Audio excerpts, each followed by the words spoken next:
जय माता दी।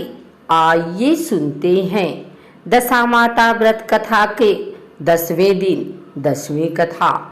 चैत्र मास के कृष्ण पक्ष की 10वीं को दशा माता का पूजन एवं व्रत किया जाता है और दशा माता की कथा कहानी सुनी जाती है। होली के अगले दिन से ही इसका पूजन प्रारंभ हो जाता है, जो 10वें दिन समाप्त होता है। प्रतिदिन प्रातः स्त्रियां स्नान आदि करके पूजन की सामग्री लेकर पूजा करती हैं।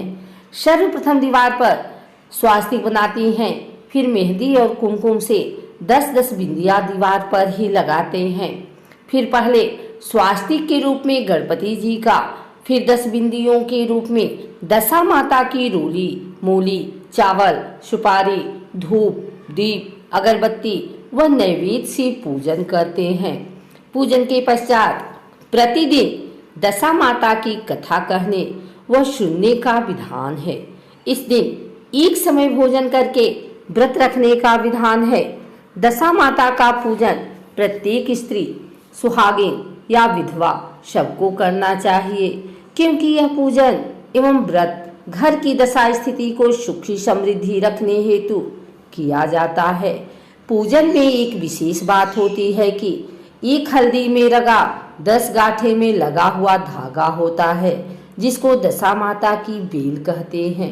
इस बेल को पूजन के समय दशा माता को चढ़ाकर पुनः ले लेते हैं।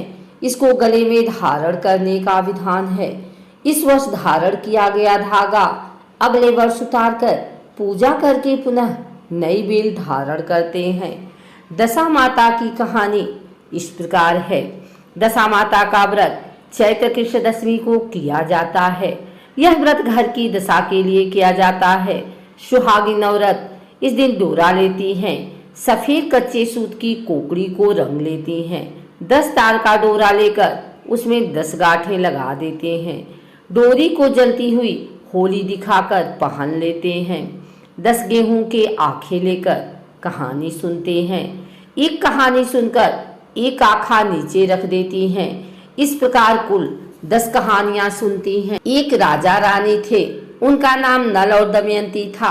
रानी ने दशा माता का व्रत कर डोरा गले में बांध लिया। शाम को राजा जी आए तो राजा जी की नजर रानी के गले में पड़ी डोरे पर पड़ी। राजा जी ने कहा, रानी जी, आपके गले में इतने मारक मोती सोने के हार पहने हुए हैं, इनके बीच में डोरा अच्छा नहीं लगता। यह डोरा राजा ने खींचकर तोड़ दिया। कुछ दिन बाद राजा के महल के पत्थर उतर उतर कर गिरने लगे। अब वह महल नहीं रहा और राजा का मुकुट उड़कर न जाने कहाँ चला गया। अब तो राजा रानी विस्मित हो गए कि अचानक की क्या हो गया। उन्होंने वह राज्य छोड़कर दूसरी जगह जाने का निश्चय किया। राज्य के बाहर थोड़ी दूर की रास्ते में अंधेरा हो गया। राजा रानी ने वहीं रात बिताने का निश्चय किया। उन्होंने वहां एक माली का बगीचा देखा। माली बाहर आया तो राजा ने पूछा, हम रात यहाँ बसेरा कर लें क्या? माली ने कहा, हाँ कर लो। जब राजा रानी वहां रात रुके, सुबह उठने पर देखा बगीचा तो हरा भरा था, एकदम से बंजर कैसे हो गया। वहां घास का तो नामो निशान नहीं था। जब किसान था और उसने भी यह हाल देखा तो राजा रानी को बहुत बुरा भला कहा और वहां से निकाल दिया। राजा रानी आगे गए तो वहां एक तेलन का घर देखा तो तेलन से दोपहर रुकने का आश्रय मांगा। तेलन ने भी उसे आश्रय दिया। तेलन के तेल को कोटिए और डिब्बे तेल से भरे हुए थे। जब राजा रानी वहां से चले गए तो देखा तेल के डिब्बे और कोटी अपने आप खाली हो गए। तब तेलन ने कहा, क्या मालूम कैसे नरभागों को मैंने आश्रय दिया, जो मेरे तो नुकसान ही नुकसान हो गया। वहां से राजा रानी गालियां खाते हुए आगे बढ़े। थोड़ी देर बाद राजा की बहन का गांव आया। राजा ने किसी से कहलवाया कि उसके भाई भौजाई आए हैं और तालाब के किनारे रुके हुए हैं।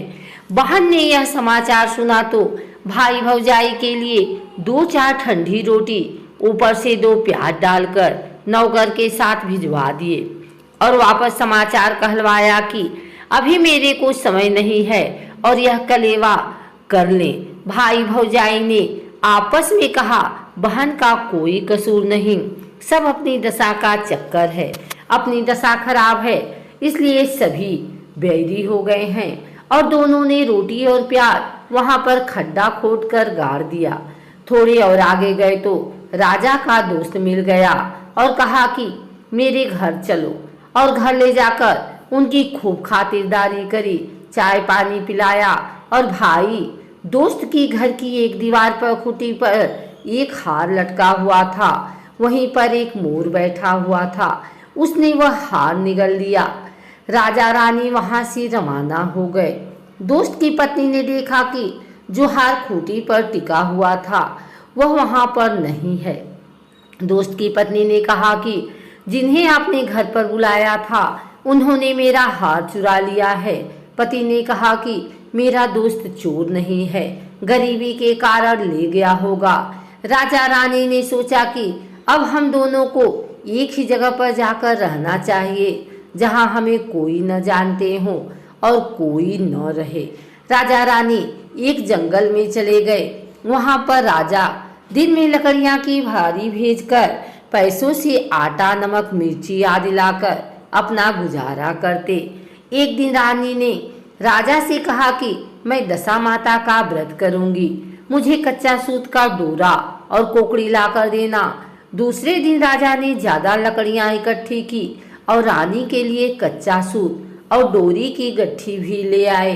रानी ने कहा कि मुझे यह डोरा बनाना है और होली की झाल देखनी है, उसके बाद पूजा करनी है और कथा सुननी है। दूसरे दिन राजा पूजा पाठ की सामग्री ले आया और खुद पूजा की और कथा सुनी। और होली को देखने के लिए वह गांव से थोड़ी दूर आ गया, जहां कुछ लोग रहते थे। वहां पर कुछ औरतें पूजा कथा कर रही थी। रानी ने कहा कि मुझे भी पूजा कथा करनी है और मेरा यह डोरा सफेद है, इसे रंगना भी है। औरतों ने कहा कि यहाँ पर बहुत रंग पड़ा है। और रानी ने दशा माता के डोरे को 10 तार का किया और 10 गांठ लगाई और रंग से रंगा और होली की जाल दिखाकर अपने गले में पहन लिया।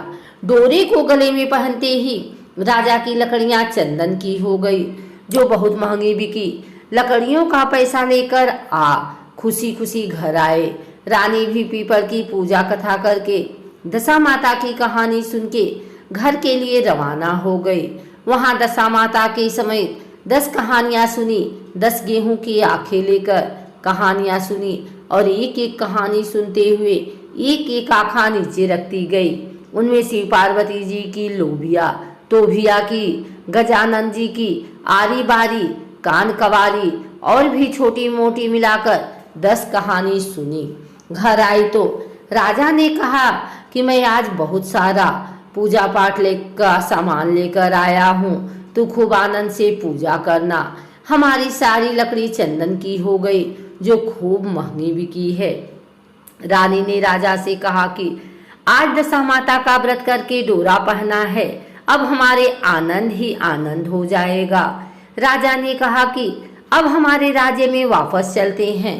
राजा रानी वापस अपने राज्य की ओर चलते हैं तो रास्ते में पहले दोस्त के घर जाते हैं। दोस्त ने कहा, आओ आराम कर लो। राजा ने कहा कि तुम्हारी पत्नी ने पहले भी हम पर चोरी का इल्जाम लगाया था, अब रुककर क्या करें। दोस्त ने फिर भी उन्हें रोका और पहले वाले कमरे में ही बैठा दिया, चाय पानी और कलेवा करवाया। राजा रानी ने देखा कि जो खूंटी पर मोर बैठा हुआ था उसने वह हार वापस उगलना शुरू कर दिया। तो दोस्त को आवाज लगाई कि देख, तुम्हारा हार मोर वापस उगल रहा है। दोस्त ने देखा तो उसे विश्वास हो गया कि मेरा दोस्त की दशा खराब होने की वजह से उन्हें ऐसा दिन देखना पड़ा। राजा फिर अपनी बहन के गांव में गया तो उसकी बहन ने बहुत बढ़िया भोजन करवाया, पर राजा रानी ने नहीं किया। जब पहले की जगह जहां पर उन्होंने गड्ढा खोदकर रोटी और प्याज को डाला था, देखा तो रोटी और प्याज सोने चांदी के हो गए हैं, जिनको बहन को देकर वहां से चले गए। और तेलन के घर पहुंचे तो तेलन ने उनके रुकने पर मना कर दिया और कहा कि पहले भी कौन अभागे आए थे जिनकी वजह से मेरे तेल के डिब्बे और कोठियां खाली हो गई। राजा रानी ने कहा कि वह हम ही थे, हमारी दशा खराब चल रही थी जिसकी वजह से यह दिन देखने पड़े और तेलन के घर रुक गए। तो तेलन ने देखा कि उसके सारे डिब्बे और कोठियां वापस से तेल से भर गई हैं। आगे आकर उन्होंने माली के बाग में विश्राम किया तो वापस खेत व बाग बगीचा हरा भरा हो गया। प्रजा को पता चला कि राजा रानी आ रहे हैं तो प्रजा बहुत खुश हो गई। राज्य में जाते ही महल दशा माता का डोरा वापस पहना तो खड़ा हो गया और राजा रानी ने दशा माता की जय जयकार की। हे दशा माता, जैसे राजा रानी को टूटा वैसे दशा माता की कथा कहने वाले को, दशा माता की कथा सुनने वाले को, हुंकारे भरने वाले को, सभी को टूटना।